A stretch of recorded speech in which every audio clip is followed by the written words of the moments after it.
des chansons qu'on écoute, et puis il y a celles qui restent. Empreintes sonores. Ici, on ne passe pas un morceau, on prend le temps d'y entrer. Une chanson, une histoire, et ce qu'elle laisse. C'est un début aux airs de fin. Une douce ballade progressivement écrite, subversive, complexe qui marquera l'histoire du rock à jamais et qui permettra à son groupe, les Doors et son auteur, Jim Morrison, d'entrer dans la postérité. Pour comprendre la chanson, il faut prendre en considération deux facteurs. L'enfance et l'éducation de Jim Morrison, ainsi que la singularité et le génie du personnage, qui se retrouve dans une forme de mysticisme qui l'a accompagné tout au long de sa vie. Jim Morrison, né d'un père militaire et d'une mère au foyer, est élevé dans un cadre très strict, qualifiant sa mère de sévère et castratrice.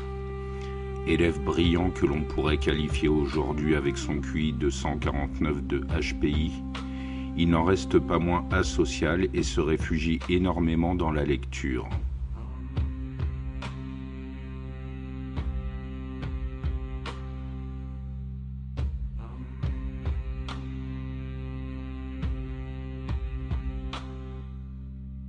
Il défie les codes et s'oppose également à l'autorité parentale de manière subtile.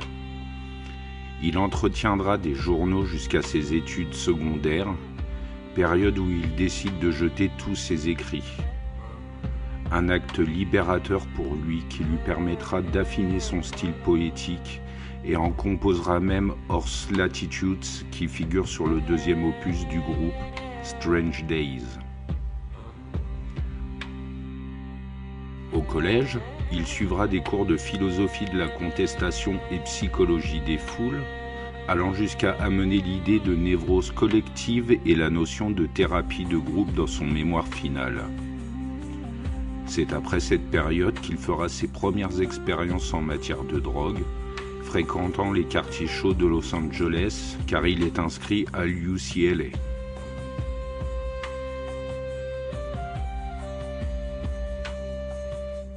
Il y suivra un cursus cinéma et y apportera une réflexion philosophique qui deviendra The Lord's Notes on the Visions, paru en 1969. Ses études ne seront pas un succès franc et il décidera de monter un groupe de rock en 1965.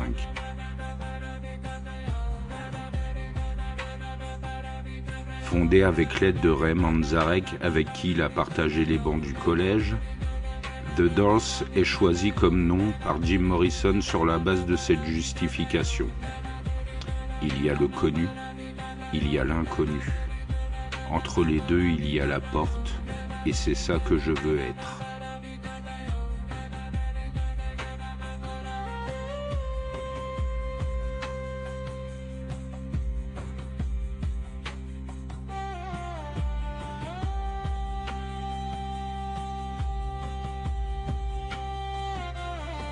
Parlons maintenant du mysticisme qui habite Jim Morrison. D'après la légende, il aurait été marqué très jeune par un accident de voiture auquel il a assisté et qui apparaît sur Ghost Song, dans laquelle il décrit des Indiens éparpillés et des fantômes s'attroupant dans l'esprit d'un jeune homme apeuré. Sur le disque posthume An American Prayer, il expliquera que ces Indiens ont sauté dans son âme. Durant ses études, lors d'élocutions, il fera également référence à des textes issus de livres de démonologie. Ses expériences avec le LSD l'ont très certainement marqué, et Jim Morrison était également connu pour entrer dans une espèce de transe chamanique lors de ses concerts, poussant des cris et se roulant par terre comme s'il était possédé. Introduction faite, revenons à The End.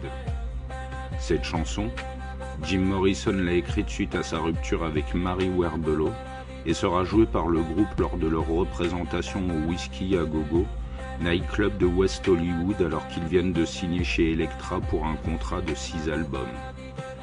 Les contraintes du groupe de jouer 2/7 amèneront le leader des Doors à improviser une partie clairement oedipienne dans laquelle il indiquera vouloir tuer son père et faire l'amour sauvagement à sa mère. Le propriétaire du club rompra son contrat avec les Doors, mais la chanson sera enregistrée pour leur premier album.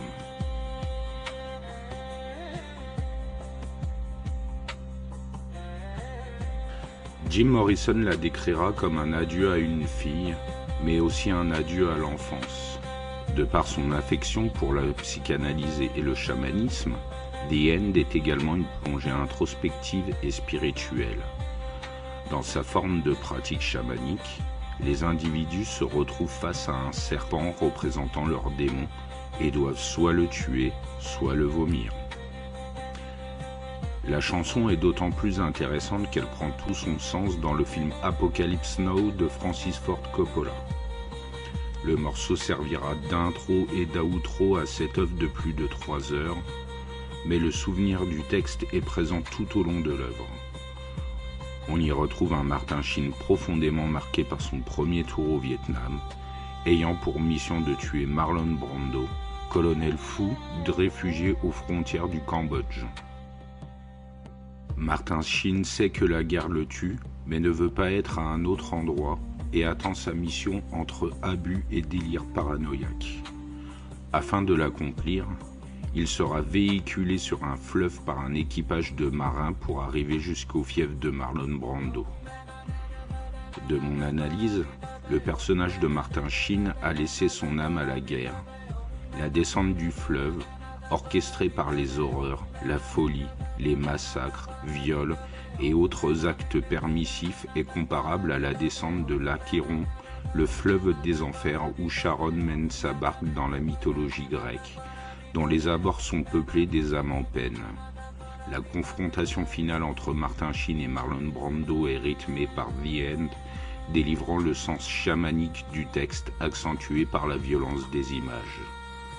The End est une œuvre marquante dont la profondeur du prisme, des sensations et des interprétations sont à l'image de son auteur, complexes.